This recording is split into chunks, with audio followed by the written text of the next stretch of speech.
क्या आपने कभी ऐसा समय महसूस किया है जब हर रास्ता बंद लगता है, लोग समझते नहीं हैं और आप खुद से ही टूटने लगते हैं? अगर हाँ, तो यह वीडियो आपके लिए है। आज हम बात करेंगे कि कैसे हम कठिनाइयों में भी खुद को संभाल सकते हैं, कैसे जीवन में शांति, संतुलन और आत्मबल बनाए रखा जा सकता है, और कैसे मंदी, असफलता या अकेलापन को हम अपनी ताकत बना सकते हैं। इस वीडियो में हम जानेंगे कि जब जीवन कठिन हो, जब सब कुछ थम जाए, तब कैसे खुद को संभालें और मजबूत बनें। आप सीखेंगे खुद से दोस्ती कैसे करें, मृत्यु के डर से कैसे निकलें, आर्थिक संकट में संयम कैसे रखें, जीवन में स्थिरता कैसे लाएं और कठिन समय को ताकत में कैसे बदलें। यह वीडियो आपके जीवन को नई दिशा दे सकता है। अंत तक जरूर देखें। वीडियो को लाइक करें, अपने दोस्तों के साथ शेयर करें और ऐसे ही जीवन को गहराई से समझने वाले वीडियो के लिए चैनल को सब्सक्राइब करना न भूलें। कठिन समय से निपटना, डीलिंग विद हार्ड टाइम्स। यह हमें यह सिखाता है कि जब जीवन कठिन मोड़ पर होता है, जैसे चिंता, आर्थिक तंगी, मानसिक थकान या जीवन की असफलताएं, तब हमें क्या सोचने और कैसे व्यवहार करने की जरूरत होती है। बाहरी स्थितियां हमारे नियंत्रण में नहीं होतीं, लेकिन हमारी प्रतिक्रिया, सोच और दृष्टिकोण हमेशा हमारे हाथ में होते हैं। एक जीवन में कठिन समय क्यों आता है? जीवन एक लहर की तरह है, कभी ऊपर, कभी नीचे। हमें यह सोच छोड़ देनी चाहिए कि कठिन समय नहीं आएंगे। कठिनाइयां जीवन का स्वाभाविक हिस्सा हैं। लेकिन अगर हम अपनी मानसिकता मजबूत रखें, तो कठिन समय भी हमें तोड़ नहीं सकता। क्या हमें डरने की जरूरत है? नहीं। डर एक स्वाभाविक भावना है, लेकिन उसे नियंत्रित करना सीखना होगा। जब हम डर या चिंता में डूब जाते हैं, तब हम सोचने और निर्णय लेने की क्षमता खो देते हैं। ऐसे समय में हमें यह याद दिलाना चाहिए, हमारे विचारों और कर्मों पर हमारा पूरा अधिकार है। कठिन समय में क्या करना चाहिए? अकृतज्ञता अपनाओ। छोटी छोटी चीजों के लिए आभार व्यक्त करना सीखो, जैसे कि एक कप चाय, अपनों का साथ या एक शांत सांझ। ये छोटी चीजें हमें याद दिलाती हैं कि जीवन में अभी भी बहुत कुछ अच्छा है। स्थिति को स्वीकार करो। कठिन समय को नकारने या उससे भागने की बजाय उसे स्वीकार करो। जब हम स्वीकार करते हैं, तभी बदलाव की शुरुआत होती है। हम अपनी ऊर्जा को लड़ने के बजाय सुधार की ओर मोड़ सकते हैं। छोटे कदम उठाओ। बड़ी समस्याओं को हल करने के लिए पहले छोटे कार्यों पर ध्यान दो। जैसे अगर आप बेरोजगार हो, तो सबसे पहले एक अच्छा सीवी बनाओ, फिर एक दिन में 3 जॉब अप्लाई करो। धीरे धीरे समाधान सामने आने लगता है। खुद से मित्रता करो। जब पूरी दुनिया आपके खिलाफ लगती है, तब भी आपको अपने साथ खड़ा होना चाहिए। खुद को दोष देने के बजाय समझो, अपनाओ और आगे बढ़ो। आत्मजिम्मेदारी लो। कठिन समय में ब्लेमिंग या एक्सक्यूजेस नहीं चलेंगे। अगर आप अपनी स्थिति की जिम्मेदारी लेते हैं, तो आप उसे बदलने की ताकत भी पा सकते हैं। बॉडी और मनी दोनों अस्थायी हैं। एक और गहरा बिंदु इस खंड में है कि हमारा शरीर, हमारी जवानी, हमारा पैसा, ये सब अस्थायी है। अगर हम अपने मूल्यों, सोच और आत्मा को प्राथमिकता दें, तो ये बाहरी चीजें हमें प्रभावित नहीं करेंगी। अगर मंदी, बीमारी या अकेलापन आ जाए तो? लेखक समझाते हैं कि ये सब जीवन के स्वाभाविक हिस्से हैं। मंदी में फालतू खर्च रोकें, बीमारी में शरीर का ध्यान रखें और अकेलेपन में अपने साथ बैठना सीखें। ऐसे समय में आत्मानुशासन, संयम और योजना सबसे बड़ा हथियार बनते हैं। अडिग कैसे बने? अपने लक्ष्य को स्पष्ट रूप से जानें। डिस्ट्रैक्शंस को हटाएं और बार बार गिरने के बाद भी उठने का संकल्प लें। जब आप खुद को रोकना बंद कर देते हैं, तभी आप अडिग और अजेय बनते हैं।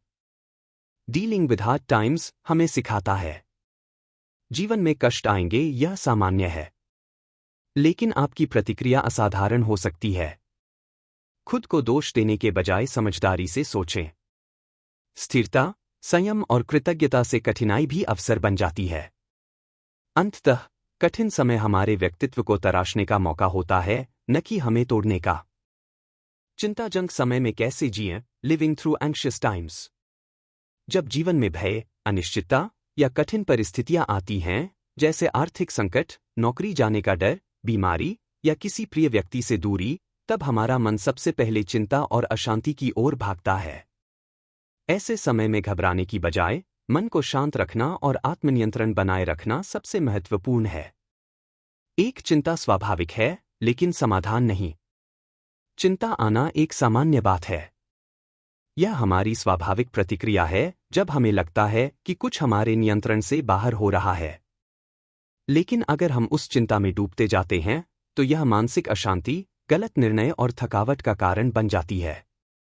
उदाहरण: मान लीजिए आपको अपने करियर को लेकर बहुत चिंता हो रही है। रोज नए डर मन में आते हैं, क्या मुझे प्रमोशन मिलेगा? क्या मेरी नौकरी सुरक्षित है? ऐसे समय में अगर आप इस चिंता में उलझे रहेंगे, तो आपके सोचने और काम करने की शक्ति कम हो जाएगी। इसके बजाय आपको सोचना चाहिए, मेरे नियंत्रण में क्या है? क्या है हमारे नियंत्रण में? हमारे जीवन में दो ही क्षेत्र होते हैं जो हमारे नियंत्रण में है: हमारे विचार, हमारी भावनाओं पर प्रतिक्रिया, हमारा व्यवहार, हमारी मेहनत और तैयारी। जो हमारे नियंत्रण में नहीं है: दूसरों का व्यवहार, बाहरी परिस्थितियां, भविष्य में क्या होगा, समाज या राजनीति में क्या चल रहा है। इसलिए समझदारी यह है कि हम अपनी ऊर्जा उन चीजों पर लगाएं जो हमारे हाथ में हैं। डर और चिंता से भागने की बजाय उन्हें समझो। डर से लड़ना या भागना सही रास्ता नहीं है। इसके बजाय उस डर की जड़ को पहचानना जरूरी है। डर आ कहां से रहा है? क्या यह वास्तविक है या सिर्फ कल्पना में है? क्या मैं इससे निपटने की तैयारी कर सकता हूं? जब हम डर का सामना करते हैं, तो वह कमजोर पड़ जाता है। लेकिन जब हम उससे भागते हैं, तो वह और ताकतवर बनता है। मन को शांत कैसे रखें? आइए लिखो कि क्या सोच रहे हो। अपनी चिंताओं को कागज पर लिख देना उन्हें देखने और समझने का पहला कदम है। यह प्रक्रिया आपको स्पष्टता देती है। श्वास पर ध्यान दो। गहरी सांस लेना और कुछ समय ध्यान करना मन को स्थिर करने में बहुत सहायक होता है। रूटीन बनाए रखो। चिंता भरे समय में एक तय दिनचर्या, रूटीन से मन को स्थिरता मिलती है। तय समय पर उठना, काम करना, खाने और सोने का अनुशासन। छोटे छोटे काम पूरे करो। जब आप एक एक करके छोटे कार्यों को पूरा करते हैं, तो मन को लगेगा कि मैं कुछ कर रहा हूं। यह चिंता को कम करता है। सब अस्थायी है। यह याद दिलाता है कि जो परिस्थिति अभी है, वह स्थायी नहीं है। न तो कठिन समय हमेशा रहेगा, न ही चिंता का कारण, और न ही हमारी मानसिक अवस्था। समय के साथ सब बदलता है। इसलिए जब हम यह समझ जाते हैं कि यह भी बीत जाएगा, तब हम खुद को स्थिति से बड़ा मानना शुरू करते हैं। निष्कर्ष: चिंताजनक समय में घबराहट से कोई हल नहीं निकलता। इसके बजाय खुद पर ध्यान दो। अपनी सोच को नियंत्रित करो। डर को समझो और यह जानो कि जो परिस्थिति है वह स्थायी नहीं है। शांति की शुरुआत वहां से होती है जब हम यह स्वीकार कर लेते हैं कि हम सब कुछ नहीं नियंत्रित कर सकते, लेकिन खुद को जरूर कर सकते हैं। छोटी छोटी बातों के लिए आभारी रहना। Being grateful for the little things. जब जीवन कठिन होता है, तब हमें अपने ध्यान को उन चीजों पर केंद्रित करना चाहिए जो अभी भी हमारे पास हैं, न कि उन पर जो छिन गई हैं या नहीं मिल रही हैं। कृतज्ञता यानी आभार व्यक्त करना एक मानसिक अभ्यास है जो हमें दुख में भी शक्ति और स्थिरता देता है। एक मुश्किल समय में मन कहा जाता है। जब जीवन में कोई कठिनाई आती है, जैसे आर्थिक संकट, स्वास्थ्य समस्या, रिश्तों में तनाव, तब हमारा ध्यान सिर्फ कमी पर केंद्रित हो जाता है। हम बार बार सोचते हैं, मेरे पास क्या नहीं है? मुझे क्या खोना पड़ा? मेरे साथ ही ऐसा क्यों हुआ? यह सोच हमें और ज्यादा दुखी, हताश और कमजोर बना देती है। कृतज्ञता का चमत्कार क्या है? अगर हम चाहें तो हर परिस्थिति में कुछ ऐसा खोज सकते हैं जिसके लिए हम आभारी हो सकें। ये बहुत बड़ी चीजें नहीं होती, बल्कि बेहद साधारण, रोजमर्रा की बातें होती हैं। एक शांत सुबह, धूप की गर्माहट, किसी प्रिय व्यक्ति की मुस्कान, एक गर्म चाय का कप, कुछ देर बिना किसी रुकावट के सांस लेना, अपने विचारों को लिखने की आजादी। जब हम इन छोटी चीजों पर ध्यान देते हैं तो हमारा दिमाग कमी से हटकर समृद्धि की ओर मुड़ता है। 3 कृतज्ञता कैसे देती है मानसिक शक्ति। 1 मस्तिष्क की दिशा बदलती है। जब हम बार बार आभार प्रकट करते हैं तो हमारा मस्तिष्क नकारात्मकता से बाहर आने लगता है। हम दुख को उतना बड़ा महसूस नहीं करते जितना पहले कर रहे थे। 2 अहंकार कम होता है। कई बार हम सोचते हैं कि हमें हर चीज का हक है, लेकिन जब हम छोटी छोटी चीजों के लिए शुक्रगुजार होते हैं तो हम विनम्र बनते हैं। विनम्रता से ही संतोष उपजता है। 3 उम्मीद और आशा बढ़ती है। जब हम जीवन में जो है उसे पहचानते हैं तो हम देख पाते हैं कि हर चीज खत्म नहीं हुई है। अब भी बहुत कुछ है जो हमें आगे बढ़ने की ताकत दे सकता है। 4 कृतज्ञता एक अभ्यास है, भावना नहीं। बहुत लोग सोचते हैं कि जब कुछ अच्छा होगा तभी आभार व्यक्त करेंगे। कृतज्ञता कोई स्वाभाविक भावना नहीं है, बल्कि यह एक आदत है, अभ्यास है। हर दिन सुबह उठकर या रात को सोने से पहले अगर हम केवल 3 चीजों को लिखें जिनके लिए हम आभारी हैं तो हमारी सोच धीरे धीरे बदलने लगती है। 5 कठिन समय में आभार कैसे रखें। लिखें। हर दिन एक डायरी में 3 बातें लिखें जिनके लिए आप आभारी हैं। ये साधारण बातें हो सकती हैं। ध्यान दें। दिन भर में ऐसे पल खोजें जब किसी ने मदद की, जब कुछ अच्छा हुआ, जब कुछ नया सीखा, और मन में उसका आभार व्यक्त करें। शेयर करें। किसी व्यक्ति को बताइए कि आप उसके लिए आभारी हैं, यह भाव दूसरों को भी प्रेरित करता है। उदाहरण से समझें। कल्पना कीजिए कि आपकी नौकरी चली गई है। आप चिंतित हैं, तनाव में हैं। लेकिन अगर आप देखें, आप स्वस्थ हैं। आपके पास परिवार है। आपके पास सीखने के साधन हैं। आप अब भी नए अवसर खोज सकते हैं। तो आप देखेंगे कि हालात जितने खराब लग रहे थे वे उतने बुरे नहीं हैं। आप फिर से शुरुआत कर सकते हैं। निष्कर्ष। कृतज्ञता कोई जादू नहीं है, लेकिन यह मानसिक दृष्टिकोण को बदलने की ताकत रखती है। जब हम छोटी चीजों में खुशी ढूंढना शुरू करते हैं तो दुख का भार हल्का लगता है। आभार हमें वर्तमान में लाता है, जहां जीवन असल में घट रहा है। कठिन समय में जो सबसे सरल अभ्यास सबसे गहरा असर करता है वह है कृतज्ञता। जीवन के उतार चढ़ाव, the ups and downs of life. जीवन एक सीधी रेखा नहीं है। इसमें हमेशा उतार चढ़ाव, सफलता विफलता, सुख दुख, लाभ हानि आते रहते हैं। समझदारी यह है कि हम किसी एक अवस्था से बहुत अधिक प्रभावित न हों। न तो अच्छे समय में बहुत अधिक घमंड करें और न ही बुरे समय में टूट जाएं। एक जीवन का स्वभाव परिवर्तनशीलता। जीवन का असली स्वभाव बदलाव है। कुछ भी स्थायी नहीं है। न सफलता, न विफलता, न खुशी, न दुख, न ही किसी स्थिति की स्थिरता। जो लोग यह सोचते हैं कि अब हमेशा अच्छा ही होगा या अब हमेशा बुरा ही रहेगा, वे दोनों ही भ्रम में रहते हैं। एक दिन आप ऊंचाई पर होते हैं, दूसरे दिन जमीन पर। यही जीवन है। 2 संतुलन बनाए रखना क्यों जरूरी है। यदि आप केवल अच्छे समय में ही खुश रहते हैं और बुरे समय में टूट जाते हैं तो आप कभी भी मानसिक रूप से स्थिर नहीं रह सकते। स्थिरता, इक्विनिमिटी, का अर्थ है दोनों स्थितियों में खुद को एक जैसा संतुलित रखना। जब जीवन में सफलता मिले विनम्र बनो, घमंड मत करो। जब जीवन में हार मिले सहनशील बनो, हार मत मानो। यह संतुलन ही आपको मानसिक मजबूती देता है। 3 अच्छे समय में अहंकार क्यों नहीं। जब सब कुछ अच्छा चल रहा होता है, करियर, पैसा, संबंध, तब अहंकार आना आसान होता है। लेकिन यह चेतावनी देता है कि अगर आप सफलता को अपना स्थायी अधिकार मान लेंगे तो जैसे ही कठिन समय आएगा आप अंदर से बिखर जाएंगे। जो व्यक्ति अच्छे समय में विनम्र रहता है वही बुरे समय में भी टिकता है। 4 बुरे समय में टूटना क्यों नहीं चाहिए। बुरा समय हमेशा ऐसा लगता है कि जैसे कुछ भी सही नहीं हो रहा। लेकिन अगर आप इस समय को स्थायी मान लेंगे और उम्मीद छोड़ देंगे, तो फिर उठना मुश्किल हो जाएगा। बुरा समय आने का अर्थ यह नहीं कि आप असफल हैं, यह सिर्फ जीवन का एक और चरण है। 5. संतुलन कैसे बनाए रखें? अपने मूल्यों को याद रखें। सफलता या असफलता आपकी पहचान नहीं है।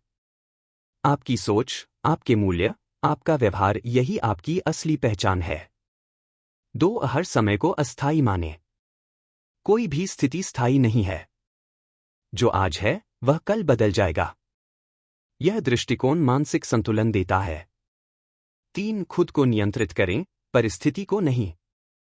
आप जीवन के हालात नहीं बदल सकते, लेकिन अपनी प्रतिक्रिया और सोच को जरूर बदल सकते हैं। 4. धैर्य और अभ्यास से संतुलन आएगा। यह भाव एक दिन में नहीं आता। हर अनुभव के बाद जब आप खुद को जांचते हैं, तो धीरे धीरे संतुलन आता है।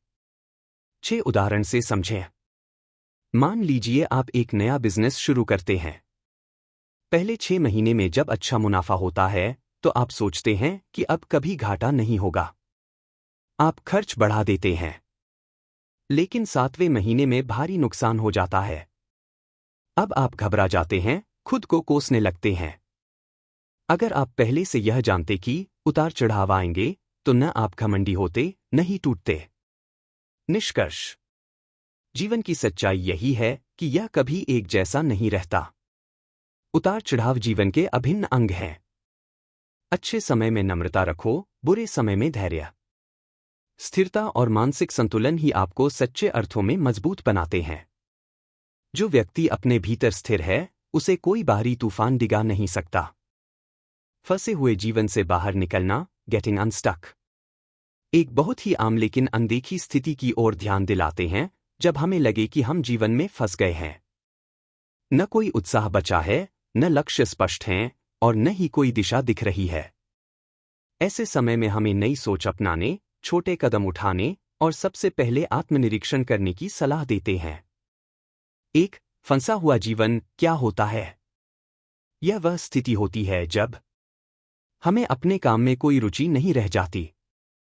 हम रोज एक जैसे दिन जी रहे होते हैं। कोई बदलाव नहीं हो रहा। लेकिन बदलाव कैसे लाएं, यह भी समझ नहीं आता। ऐसा लगता है जैसे जिंदगी में पॉज बटन दब गया है। यह स्थिति बहुत थकाने वाली होती है और मानसिक रूप से हमें अंदर ही अंदर कमजोर बनाती है। 2. सबसे पहला कदम आत्मनिरीक्षण, सेल्फ रिफ्लेक्शन। इससे बाहर निकलने का रास्ता बाहर नहीं, अंदर होता है।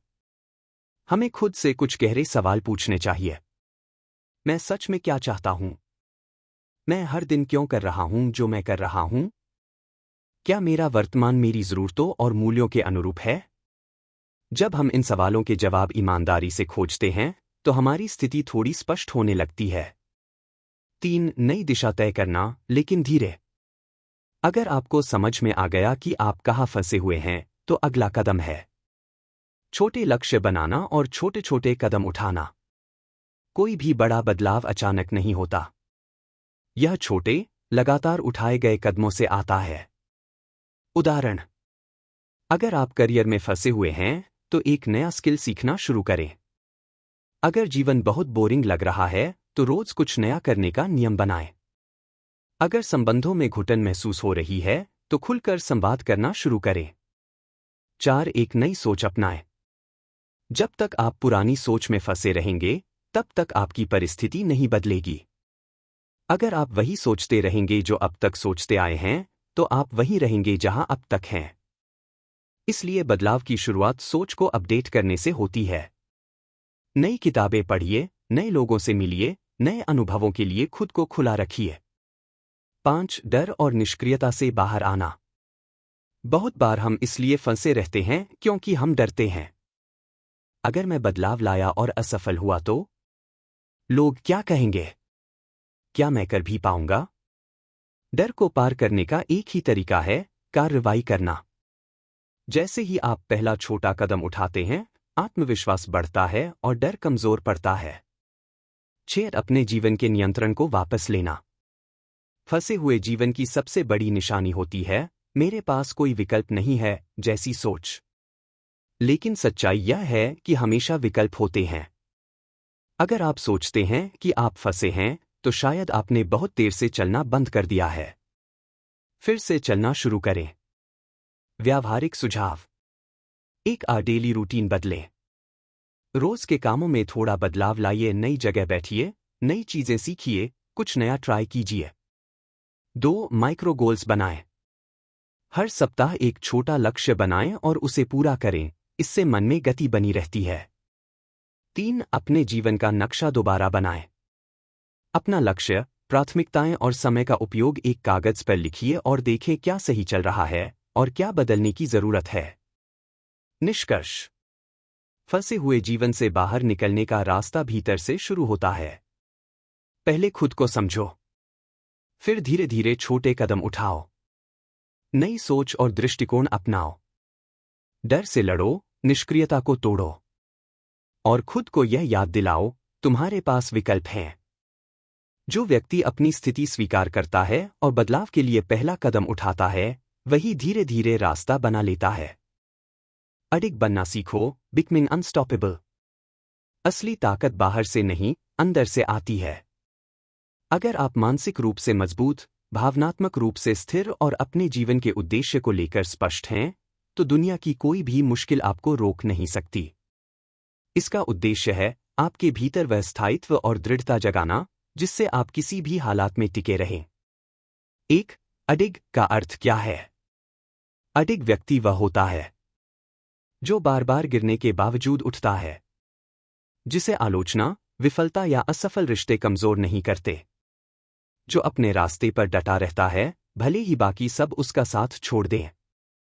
यह कोई जादुई शक्ति नहीं है, यह एक मानसिक अभ्यास है जिसे हर इंसान सीख सकता है। 2. भीतर से मजबूत कैसे बने? एक स्पष्ट सोच, क्लियर थिंकिंग। बहुत से लोग इसलिए कमजोर पड़ते हैं क्योंकि वे हर दिन अलग अलग बातों में उलझ जाते हैं, कभी सोशल मीडिया की बातों में, कभी दूसरों की राय में। लेकिन जो व्यक्ति अपने लक्ष्य को लेकर स्पष्ट होता है, वह भ्रमित नहीं होता। स्पष्ट सोच तभी आती है जब आप रोज खुद से सवाल करें, मैं क्या चाहता हूं? क्या मैं जो कर रहा हूं वह उसी दिशा में है? 2. लक्ष्य पर ध्यान केंद्रित रखना। दुनिया में शोर बहुत है, लोग आपको कहेंगे कि आप ये करो, वो मत करो, ये सही है, वो गलत है। लेकिन अगर आप अपने लक्ष्य को लेकर गंभीर हैं, तो आप खुद तय करेंगे कि क्या करना है। आपका ध्यान अपने उद्देश्य पर होगा, न कि दूसरों की राय पर। 3. बाहरी राय से प्रभावित न होना। बाहरी राय हमेशा बदलती रहती है। आज लोग तारीफ करेंगे, कल वही आलोचना करेंगे। आज आपसे लोग उम्मीदें रखेंगे, कल आपकी आलोचना करेंगे। इसलिए खुद को भीतर से प्रमाणित करना सीखो, बाहर से नहीं। 3. खुद पर भरोसा कैसे रखें? अपने अनुभवों से सीखो। हर बार जब आप किसी चुनौती से गुजरे हों और आपने उसे पार किया हो, उसे याद करो। यह याद आपको विश्वास देगा कि मैं आगे भी कर सकता हूं। अपने मूल्यों पर अडिग रहो। कई बार हालात ऐसे होंगे जब समझौता करना आसान लगेगा, लेकिन अगर आप अपने मूल सिद्धांतों और मूल्यों पर टिके रहते हैं, तो आपकी आत्मा अंदर से शांत रहेगी। छोटे लक्ष्य पूरे करके आत्मविश्वास बढ़ाओ। हर दिन एक छोटा लक्ष्य बनाओ और उसे पूरा करो, इससे खुद पर यकीन बढ़ता है। 4. दृढ़ता केवल सोच नहीं, अभ्यास है। अडिग बने रहना कोई एक दिन का फैसला नहीं है, यह हर दिन का अभ्यास है। जब बुरा दिन हो, फिर भी लगे रहो। जब थक जाओ, फिर भी एक छोटा कदम उठाओ। जब सब रुक जाए, तब भी खुद को चलता रखो। यही दैनिक अभ्यास आपको धीरे धीरे अडिग बना देता है। 5. उदाहरण से समझें। मान लीजिए आपने एक नई स्किल सीखने का संकल्प लिया है, जैसे कि कोडिंग, पब्लिक स्पीकिंग या कोई ऑनलाइन बिजनेस। पहले हफ्ते में उत्साह होता है, दूसरे हफ्ते में मुश्किलें आती हैं, तीसरे हफ्ते में आलस और आत्मसंदेह बढ़ता है, चौथे हफ्ते में आप छोड़ने की सोचते हैं। लेकिन अगर आप सिर्फ रोज 20 मिनट भी डटे रहते हैं, भले ही मन न करे, यही आपकी असली जीत होती है। निष्कर्ष। अडिग व्यक्ति कोई सुपर हीरो नहीं होता। वह बस वो होता है जिसने तय कर लिया है। मैं अपने लक्ष्य से नहीं भटकूंगा। मैं दूसरों की राय से नहीं डरूंगा। मैं गिरूंगा, लेकिन रुकूंगा नहीं। मैं अपने सिद्धांतों से समझौता नहीं करूंगा। यही आंतरिक शक्ति ही अडिगता है। अपनी शक्ति और जिम्मेदारी को स्वीकार करना। Personal power and ownership. हमारी असली शक्ति तभी प्रकट होती है जब हम अपने जीवन की पूरी जिम्मेदारी खुद उठाते हैं। जैसे ही हम दूसरों को दोष देना बंद करते हैं और यह मानते हैं कि मेरे जीवन का दिशा निर्देशन मेरे ही हाथ में है, वहीं से हमारा सशक्तिकरण शुरू होता है। एक जिम्मेदारी और शक्ति का गहरा संबंध। ज्यादातर लोग यह मानते हैं कि उनके हालात के लिए कोई और जिम्मेदार है।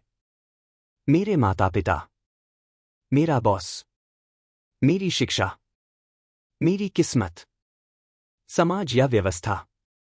लेकिन जब तक आप यह सोचते रहेंगे कि आपकी स्थिति किसी और की वजह से है, तब तक आप खुद को एक पीड़ित, विक्टिम के रूप में देखेंगे, न कि कर्ता, क्रिएटर के रूप में। जैसे ही आप जिम्मेदारी लेते हैं, आप नियंत्रण पाना शुरू करते हैं। दोष देना क्यों कमजोर बनाता है? नियंत्रण खोना। जब आप कहते हैं कि मेरे साथ बुरा हुआ क्योंकि किसी और ने ऐसा किया, तो आप खुद को यह विश्वास दिला रहे हैं कि आपका जीवन किसी और के हाथ में है। कृत्रिम संतोष। दूसरों को दोष देना एक अस्थायी राहत देता है, लेकिन इससे कुछ बदलता नहीं है। समस्या वहीं की वहीं रहती है। अवसरों की अनदेखी। जब आप अपनी जिम्मेदारी नहीं लेते, तो आप उन अवसरों को भी नहीं पहचानते जिनसे आप हालात को बेहतर बना सकते हैं। 3 जिम्मेदारी स्वीकार करने का अर्थ क्या है? मेरा स्वास्थ्य मेरी जिम्मेदारी है, इसलिए मैं क्या खा रहा हूं, कितना सो रहा हूं, यह मैं तय करूंगा। मेरा करियर मेरी जिम्मेदारी है, अगर मुझे कुछ सीखना है, आगे बढ़ना है, तो वह पहल मुझे करनी होगी। मेरे संबंध मेरी जिम्मेदारी हैं, अगर संबंध टूट रहे हैं, तो मुझे देखना होगा कि मेरी भूमिका क्या है। मेरी मानसिक स्थिति मेरी जिम्मेदारी है, कोई मुझे दुखी कर सकता है, लेकिन दुख में रहना या नहीं, वह मेरा चुनाव है। स्वतंत्रता वहीं से आती है जहां से जिम्मेदारी शुरू होती है। 4 अपनी शक्ति कैसे पहचानें और जगाएं? 1 मैं जिम्मेदार हूं, यह स्वीकार करें। हर परिस्थिति में खुद से पहला सवाल करें। इस स्थिति में मेरी भूमिका क्या है? मैं क्या कर सकता हूं? 2 अपनी पसंद के अनुसार निर्णय लें। दूसरे क्या सोचेंगे, इससे ज्यादा जरूरी है? क्या यह निर्णय मेरी सच्चाई के अनुसार है? जब आप अपने मूल्यों के अनुसार निर्णय लेने लगते हैं, तो भीतर से शक्ति जागती है। 3 जैसा जीवन चाहिए, वैसा कर्म करें। अगर आप सफल होना चाहते हैं, तो सफलता जैसा आचरण अपनाइए। अगर आप शांति चाहते हैं, तो विवादों से दूरी बनाएं। आपका हर कर्म आपकी शक्ति को परिभाषित करता है। 5 प्रतिकूल परिस्थितियों में जिम्मेदारी लेना। मान लीजिए आपकी नौकरी चली गई। आप कह सकते हैं, मंदी आ गई थी, बॉस बुरा था, कंपनी ठीक नहीं थी। या आप कह सकते हैं, मुझे अगले अवसर के लिए बेहतर तैयार रहना चाहिए था। मैं अपनी स्किल्स पर ज्यादा ध्यान दे सकता था। अब मैं सीखूंगा और फिर से शुरुआत करूंगा। पहला दृष्टिकोण आपको कमजोर बनाएगा, दूसरा दृष्टिकोण आपको मजबूत। निष्कर्ष। जिम्मेदारी लेने का मतलब है अपने जीवन की चाबी खुद के हाथ में लेना। कोई और नहीं बदलेगा आपकी स्थिति। कोई और नहीं करेगा आपकी तरक्की। कोई और नहीं बनाएगा आपको खुश। यह सब कुछ सिर्फ आप कर सकते हैं जब आप अपनी जिम्मेदारी पूरी तरह स्वीकार करते हैं। जिम्मेदारी डरावनी लग सकती है, लेकिन यही आपकी असली शक्ति है। खुद के साथ मित्रता करना। Being a friend to yourself. कठिन समय में या जब हम टूटे हुए महसूस करते हैं, तो बाहर किसी सहारे की बजाय अपने आप से दोस्ती करना सबसे जरूरी है। दूसरों से सहानुभूति या समझ की उम्मीद करने से पहले हमें खुद को वह समझ, अपनापन और दया देना सीखना चाहिए जो एक अच्छा मित्र अपने दोस्त को देता है। एक हम खुद के साथ कैसे पेश आते हैं? अक्सर जब हम कोई गलती करते हैं या कुछ ठीक नहीं कर पाते, तो हम अपने आप से बेहद कठोर व्यवहार करते हैं। मुझसे कुछ नहीं होता। मैं हमेशा फेल हो जाता हूं। मैं बेवकूफ हूं, लायक नहीं हूं। ऐसे शब्द हम कभी किसी अच्छे दोस्त के लिए नहीं कहेंगे, लेकिन खुद के लिए बोलते हैं। यह आत्मालोचना धीरे धीरे आत्मविश्वास को खत्म करती है। 2. खुद का मित्र बनना क्यों जरूरी है? जब जीवन में कोई संकट आता है, जैसे नौकरी चली जाए, रिश्ते टूट जाएं, या किसी लक्ष्य में असफल हो जाएं, तो हम बहुत अकेला महसूस करते हैं। ऐसे में अगर हम अपने ही खिलाफ हो जाएं, तो दुख और बढ़ जाता है। लेकिन अगर हम उस समय खुद से कह सकें, कोई बात नहीं, अगली बार बेहतर कर लेंगे। तू इंसान है, गलती हो गई, लेकिन इससे तू बेकार नहीं हो जाता। मैं तेरे साथ हूं। तो यह आत्मसंवाद हमें भीतर से संभालने की ताकत देता है। 3. आत्मदया और आत्मप्रेम का मतलब क्या है? 1. आत्मदया, सेल्फ कंपैशन। अपनी कमजोरियों को स्वीकार करना और खुद को माफ करना। गलती हुई तो सीखो, लेकिन खुद को नीचा मत देखो। 2. आत्मप्रेम, सेल्फ लव। अपने शरीर, मन, सोच और भावना को मान देना। जो बातें हम अपने प्रियजनों के लिए चाहते हैं, वही अपने लिए भी स्वीकार करना। 3. आत्मसंवाद, सेल्फ टॉक। अपने मन से सकारात्मक और प्रोत्साहन भरे शब्दों में बात करना। कठोर आलोचना छोड़कर सहानुभूति से बात करना। 4. खुद से मित्रता कैसे करें? एक जैसे दोस्त से बात करते हो, वैसा व्यवहार खुद से करो। अगर कोई दोस्त आपके जैसी हालत में होता, तो आप क्या कहते? तू बेकार है? या मैं तेरे साथ हूं, निकल जाएंगे इससे? वही बात खुद से भी कहो। 2. अपने साथ समय बिताओ। ध्यान, जर्नलिंग या अकेले टहलने से आप अपने भीतर की आवाज सुन पाते हैं। यह आत्मसमझ और शांति को बढ़ाता है। 3. अपने प्रति ईमानदार रहो, लेकिन निर्दयी नहीं। सच्चाई देखना जरूरी है, लेकिन खुद को जलील करना नहीं। अपनी कमियों को पहचानो, लेकिन उम्मीद और प्रेम के साथ। 5. कठिन समय में आत्ममित्रता का असर। जब हालात खराब हों और आप खुद से नाराज न होकर खुद के साथ खड़े रहें, तो डर कम होता है, आत्मबल बढ़ता है। आप निराशा में भी रास्ता खोज पाते हैं। जैसे एक अच्छा दोस्त बुरे समय में आपका साथ नहीं छोड़ता, वैसे ही आपको खुद का सबसे अच्छा साथी बनना होता है। 6 उदाहरण से समझें। मान लीजिए आपकी परीक्षा में कम अंक आए या इंटरव्यू में आप रिजेक्ट हो गए। आप सोच सकते हैं, मैं लायक ही नहीं हूं, या इस बार नहीं हुआ, कोई बात नहीं, मैं जानता हूं कि मैं मेहनत कर सकता हूं और अगली बार बेहतर करूंगा। पहली सोच आपको तोड़ती है, दूसरी सोच आपको संभालती है।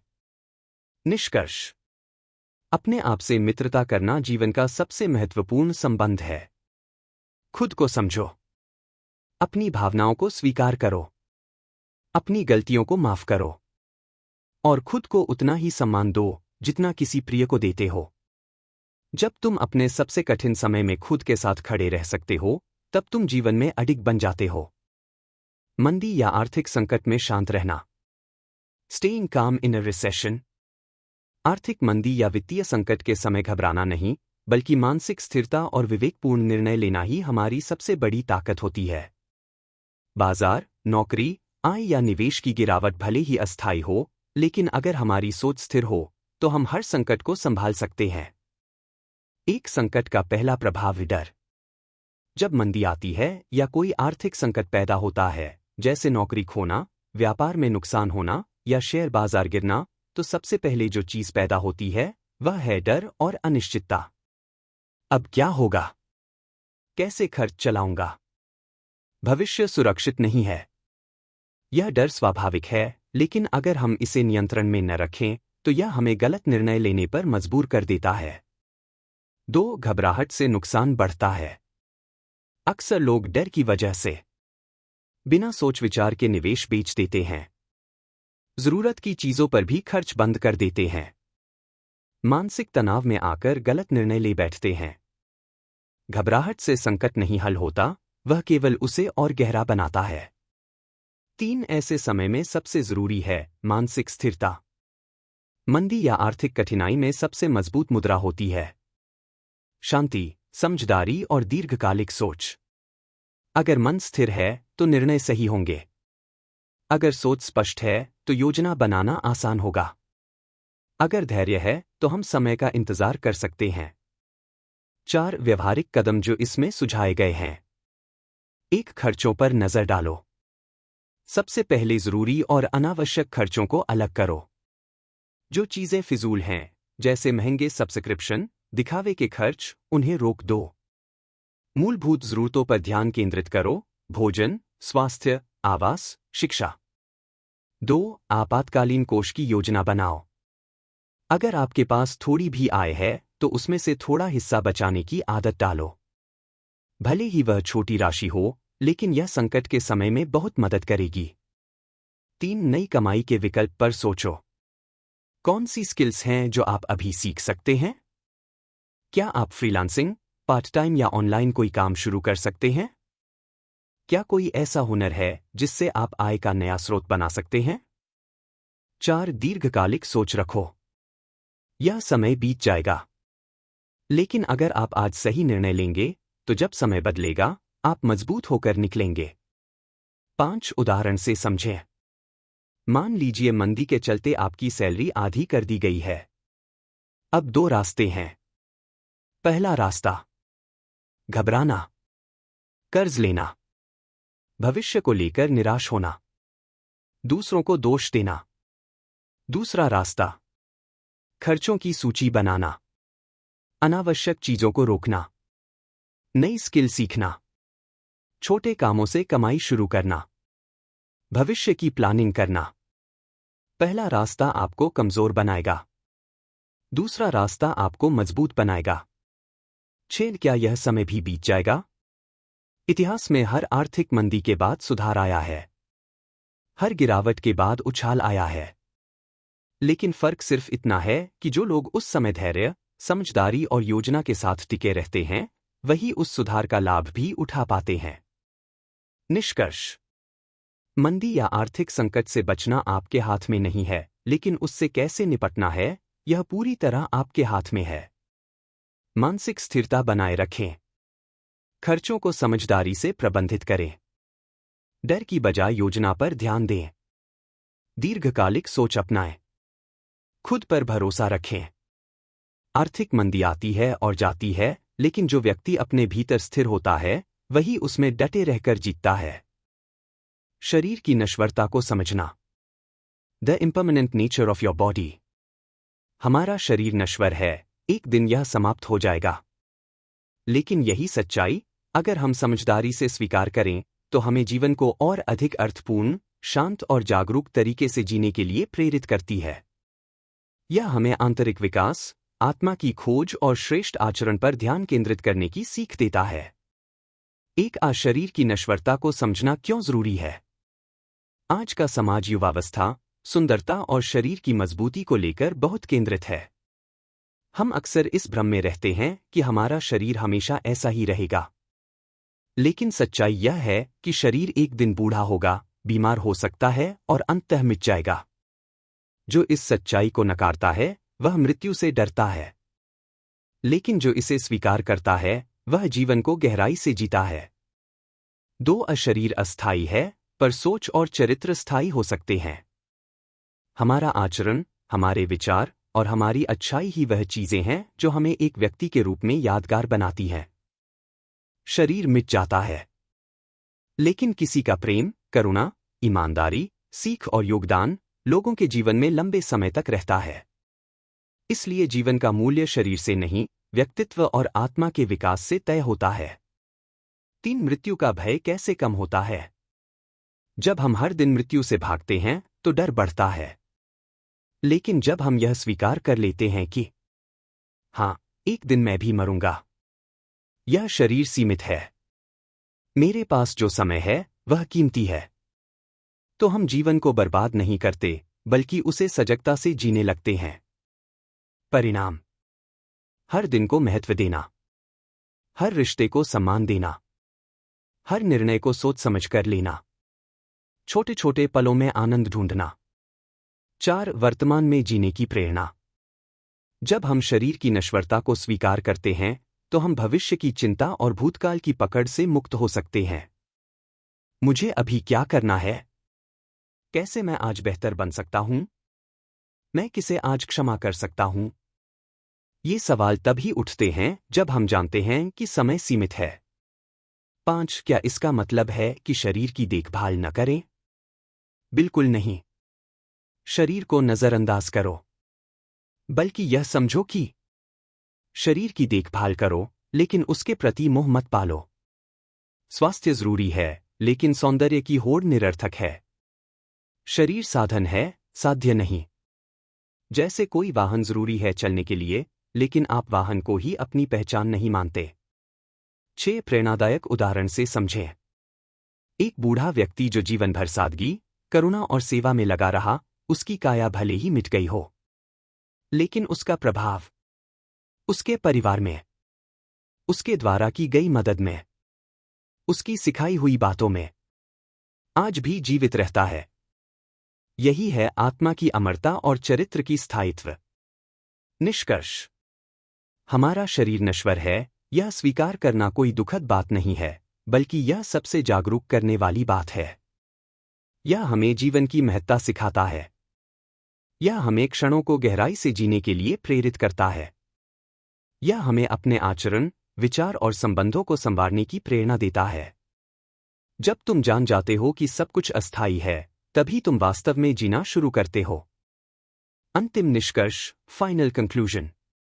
डीलिंग विद हार्ड टाइम्स हमें यह सिखाता है कि जीवन में कठिनाइयां अटल हैं, लेकिन हम उनसे कैसे जूझते हैं, यह तय करता है कि हम आगे बढ़ते हैं या थम जाते हैं, टूटते हैं या निखरते हैं।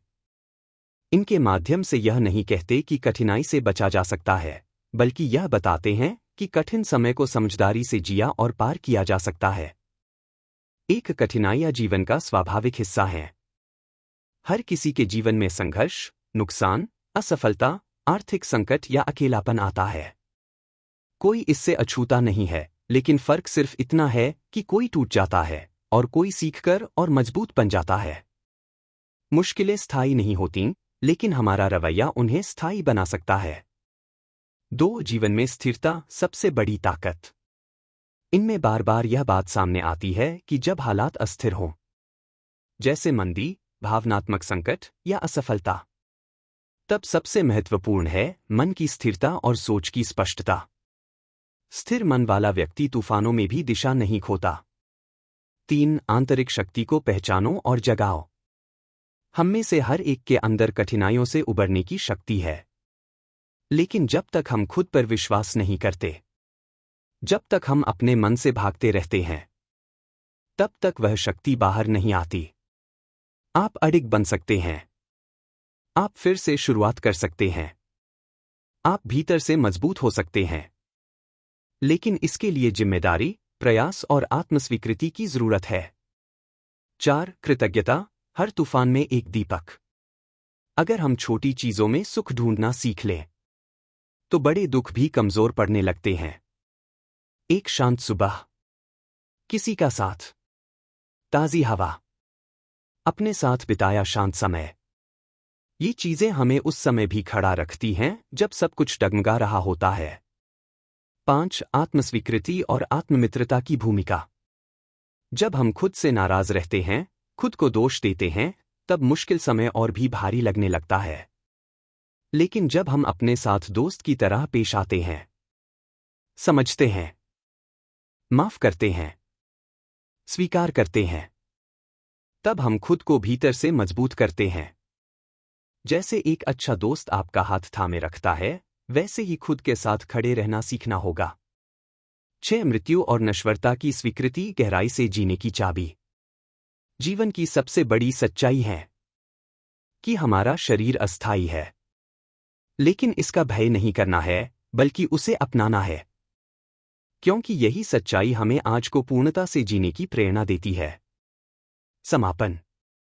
डीलिंग विद हार्ड टाइम्स यह नहीं सिखाता कि हम कठिनाइयों से कैसे बचें, बल्कि यह सिखाता है उनसे कैसे जीवन जीने की कला सीखी जाए, कैसे हर चुनौती को एक अवसर में बदला जाए, और कैसे खुद के भीतर सहारा, शक्ति और दिशा पाई जाए।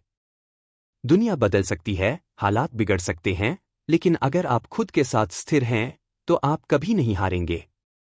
दोस्तों, कठिन समय सबके जीवन में आता है, फर्क सिर्फ इतना होता है कि कोई उससे टूटता है और कोई उससे निखरता है। अगर इस वीडियो ने आपके मन को कुछ राहत दी, एक नई दिशा दी, तो नीचे कमेंट करके जरूर बताएं। आपके जीवन का सबसे कठिन समय कौन सा था और आपने उससे क्या सीखा? वीडियो को लाइक करें, अपने दोस्तों के साथ शेयर करें और ऐसे ही जीवन को गहराई से समझने वाले वीडियो के लिए चैनल को सब्सक्राइब करना न भूलें। याद रखें, अंधेरे में भी दीप जल सकता है, बस आपको अंदर की लौ जलाए रखनी है। फिर मिलेंगे एक और जीवन परिवर्तनकारी विषय के साथ।